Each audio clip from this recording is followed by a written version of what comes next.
For Sons of the American Legion Radio. We're in Lower Manhattan today for the start of New York City Fleet Week and the parade of ships.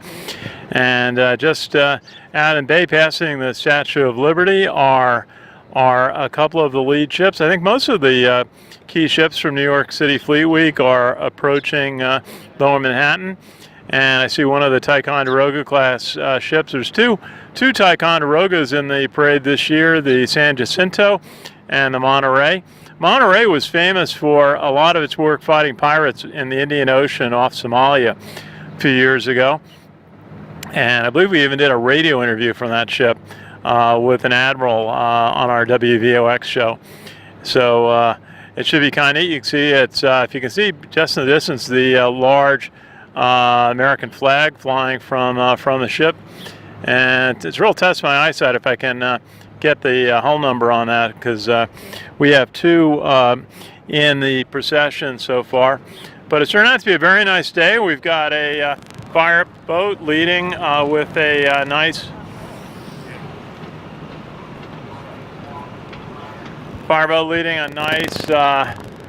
welcome, a traditional welcome by the fire department boats of the water salute. And got one fireboat, maybe, I don't know if that's a fireboat or a tugboat. But lots of ships coming up. We got four of them I can see, and of course we got the Statue of Liberty right in the distance, and Ellis Island very close. And there, of course, is the Statue of Liberty. And we're just here in Lower Manhattan, right in the shadow. Well, that's a beautiful, yeah, you can't miss that one. But we're just in the shadow of the World Financial Center, and it's amazing. And the Freedom Tower, I hadn't even seen it yet today, but there it is right above us. And the ships, when it will stop and offer a salute when they reach this spot. So we should have a good view of that today. Unfortunately, Facebook Live wasn't cooperating. You need a lot of bandwidth, but we're going to get a nice video out of this. And welcome the sailors to New York. See the New York Waterway Taxi heading out. A lot of little ferries out this morning. Turned nice. I mean, relatively nice. I mean, it was raining when I drove down here this morning and a couple hours ago, but now it's cleared up and it's very nice out. I mean, it's cool. You know, it feels like April more than May, but it's dry, and so it's a nice day to be out here watching the ships come into New York Harbor. So they're approaching, getting a little bit bigger, and so we've got a escort of some commercial ships and another New York Waterway Taxi going out. But we're going to see the Kearsarge LHD-3, a WASP-class amphibious assault ship, coming in, and it is about 35,000 tons, about 850 feet long, and his mission is to take about 1,500 Marines wherever in the world they need to go and take all the supplies. They've got helicopters, they've got vertical takeoff planes, they've got the Ospreys. They're being refitted now to fly the F-35 Marine Corps version, and so you'll hear more about that, as it's a real hot topic in the Navy, getting the Navy ready to handle the high-performance F-35s, which we've talked a lot about on our WVOX show. So there's the first ship, and see if we can see the hull number on that one. But it's beautiful to see the American flag out, and this is really a neat spot because we'll be right by the Statue of Liberty when it goes by in a moment. And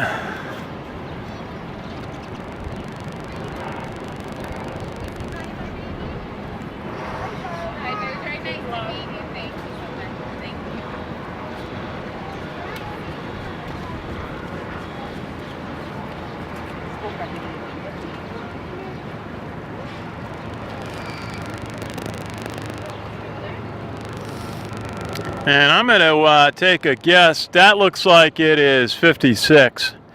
That is the San Jacinto the Ticonderoga class cruiser. A little bit bigger than an Arleigh Burke, probably about 100 feet bigger. Not a lot bigger, but it has more capacity to take missiles out, take more weapon systems, more radar.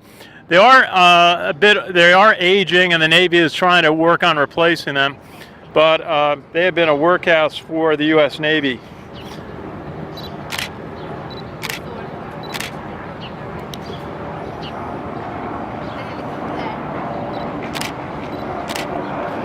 Getting a picture as the San Jacinto heads past the Statue of Liberty, coming right by us.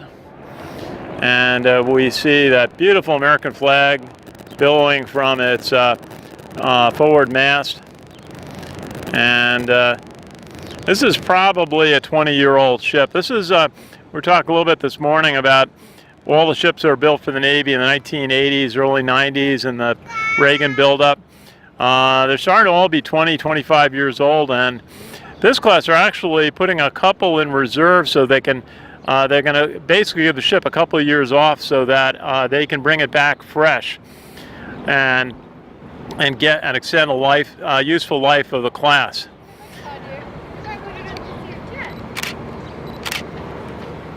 So there it is, passing Ellis Island now. USS San Jacinto. It's about 600, a little less than 600 feet long. It's got a 5-inch gun in the front and a big stack of missiles just below it, and really a workhorse of the U.S. Navy for the last 20 years. So we see it going past some of the big buildings in Newark, and actually I'm correct, it's Jersey City there. Newark's a little bit further away, but you see the sailors manning the rails on the front, on the bow section, and displaying their colors proudly. Coming into New York Harbor, you see a NYPD boat right in front. And see if they stop. Most of the ships will stop at this point right in front of us, as we are right in the shadows of Ground Zero. And to the military, this is a very sacred place to visit.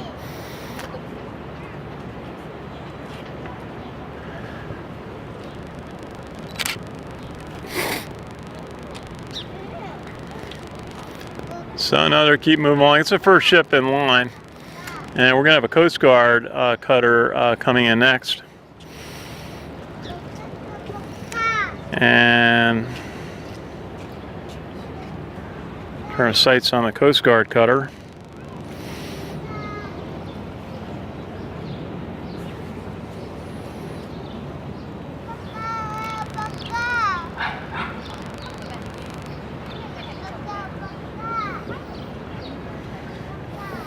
And that is the Legend class cutter Hamilton, number 753, based in Charleston, South Carolina. Very neat looking ship. Heard a presentation from a Coast Guard officer about the need of the Coast Guard to replace its smaller cutters, many of which are vintage 1960s. And they said they break down a lot. And so they're hoping that they can get an increase in their budget to replace a lot of their 1960 200-foot. Actually, they said they're 400 feet or less cutters are all older. They've gotten some newer, the major, call them national cutters, in that are 400 feet or bigger. But Coast Guard wants to replace as many of their older smaller ships. But then again, this is the U.S. Coast Guard cutter Hamilton, WMSL 753 from Charleston, South Carolina, a Legend class cutter, and very smart looking ship. See its colors from its front mast. and going past Jersey City, as I now correctly describe it. So we've got another, and the Kearsarge is coming up too soon. I got to make sure we get our pictures of that. But we've got another. There's a Canadian ship.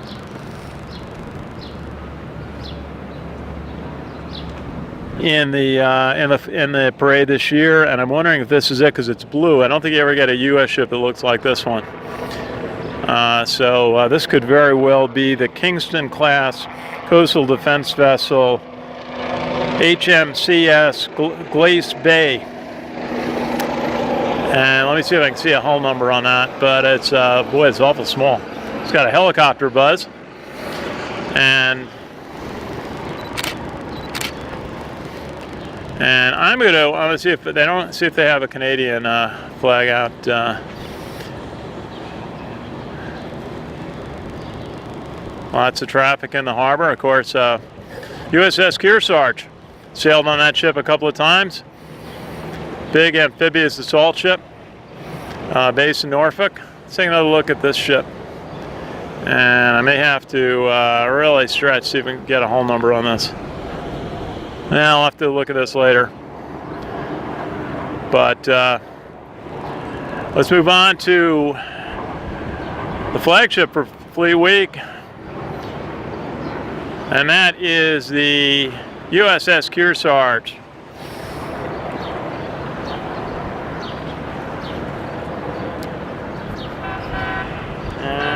Kearsarge is an amphibious assault ship and designed to take as many as 1,800 Marines anywhere they need to go in the world and take all the supplies they need.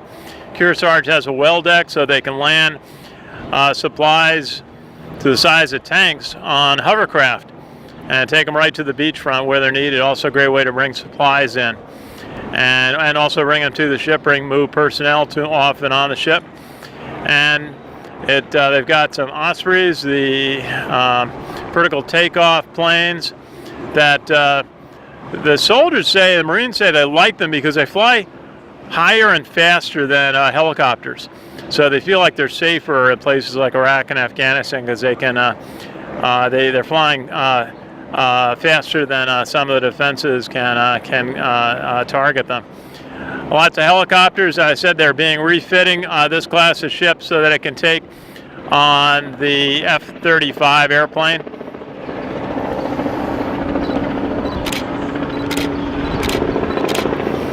And we got a waterways tour out with us, and so Kearsarge is about 25 years old. It was launched 1999.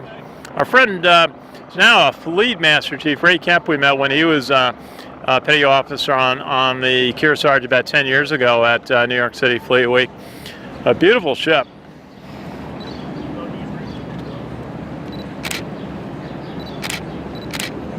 And it has sailors and Marines the length of the flight deck. And they are ready. They are rendering a salute. I can see them at you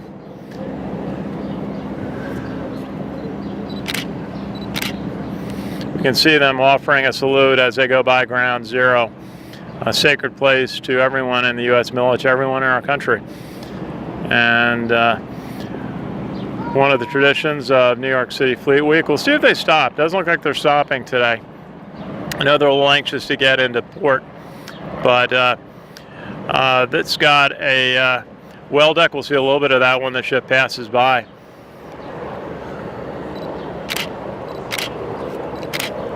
Getting a few photos.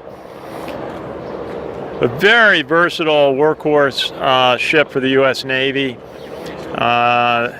They've got 6 of them. A new one called the America, which is just commissioned.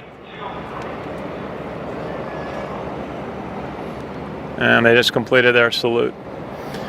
The America does not have a well deck. We'll see, if you look right here in the back, you can see a little bit of the well deck of the Kearsarge, where they can offload hovercraft.